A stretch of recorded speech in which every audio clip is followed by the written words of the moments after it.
Hi guys, welcome back to another session of Uncle Sam online tutorial. Let's consider this question on the board. Today we're going to consider how you're going to how you can use factorization method to solve a quadratic equation.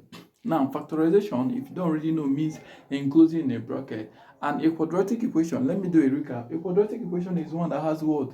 They have 2 as the highest power of the exponent or the highest power of the unknown. As you can see here, once you see power of 2, it is what? A quadratic equation. So how do you now use factorization method to solve a quadratic equation? Now this is like a prototype.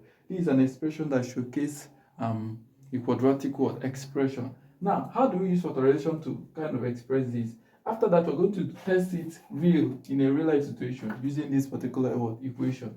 Okay, now the first thing you do is what? You're going to multiply A and C.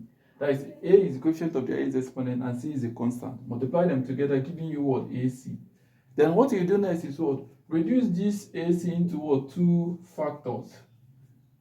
So that those two factors, if you add or subtract them, they are going to give you the value of the B over here. Then the next thing you do is replace the B with the value of those two factors. When you replace them and you group them into bracket, then from there you simplify. Now, a typical example is what you're going to do here. Let us consider this one. This equation, x squared minus 3x minus 10 equals to 0. Now, remember I said the coefficient of the highest exponent and the next one, will multiply them together. So this coefficient here is 1. So we're going to do 1 times the constant, which is 10, and that's going to give us 10. So the next we're going to do is reduce 10 to its factors. What are the factors of 10?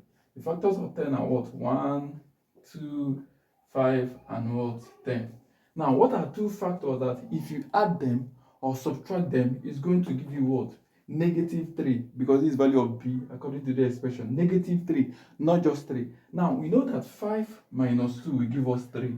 But what you have here is negative 3. So in this case, it's going to be the reverse. 5 is going to be at the negative. So it's going to be minus 5 plus 2, sorry. It will give us minus 3. Then if I do minus 5 times 2, it will give us minus 10. So we've gotten everything we need now. Okay, so now we're going to reduce this minus 3x into these two values that we got here, minus 5 and minus 2. Also bearing in mind that you're going to add the x. So this is going to be x squared minus 5x plus 2x minus 10 equals to 0. So I've now replaced this minus 3x into this, because if I stop this, minus 3x plus 2x is going to give me minus 3x here. So that's it. So now I group them into 2. Group them into 2. Okay? Then I factor out what is common. Here, x is common. So bring down x. So x divide x squared, you have x remaining. X divide 5x, give you just 5 remaining. Then plus what is common here. I can factor out 2 here. So I have plus 2. 2 divide 2x will give us with x. 2 divide 10 will give us minus 5. Now, as you can see that this and this are looking like the same. So I'm going to group this into a bracket too. So I have x, then this plus 2, and x minus 5 equals to 0. If you notice here, I just picked one of the values because these two are the same. Just pick one of it. That's how to solve. Now I say that this 2 is equals to now 0. So I've gotten the two values that we need. So all we need to do here is to simplify further. We now say that x plus 2 is equals to 0, or x minus 5 is equals to 0. Now what is our x?